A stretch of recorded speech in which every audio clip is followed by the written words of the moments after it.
तृतीय पुरुषी निवेदन हा कादंबरी प्रकारात प्रयोगशीलता अशी केली की दोन निवेदन पद्धती, प्रथम पुरुषी आहे आणि तृतीय पुरुषी आहे. एक राजा होता ही कादंबरीची सुरुवात आहे.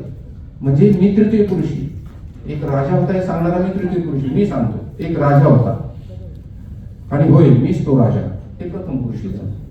तर ही गोष्ट आधी तुम्हाला ठरवावी लागेल. गोष्ट किती मोठी असू दे, ती एका सूत्रात एका शिवसूत्रात बांधता येत असेल, तिचं कथासूत्र सेम असेल शेवटपर्यंत, तर त्याची मोठी कादंबरी होती. आणि कादंबरीचा पसारा खूप मोठा असतो. साधं उदाहरण देतो. कावळा आहे ना, कावळा एक ठराविक उंचीवरच उडतो. किती? साधारण 100-150 फूट उडतो. पण गरुड आहे ना, गरुड 500 फूट किंवा 1 किलोमीटरवर जातो. आणि त्या गरुडाला जे वरून दिसतं, एरोप्लेन मधून पाहतो तसं गरुडाला काय दिसतं? गाव दिसतं, ओळ, नद्या, विहीर, बारव, रस्ते, झाडं झुडं, पडलेले वाडे, माणसं, सगळ्या शेती.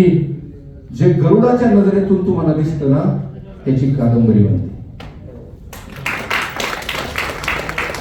सगळं चित्र समोर जसं तसं आलं पाहिजे हो, बाकी काहीच नाही.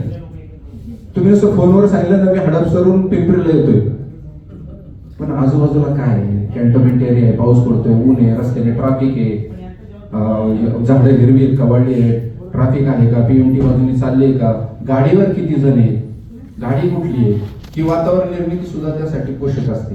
तरच ती वाचकाला आपली वाटते.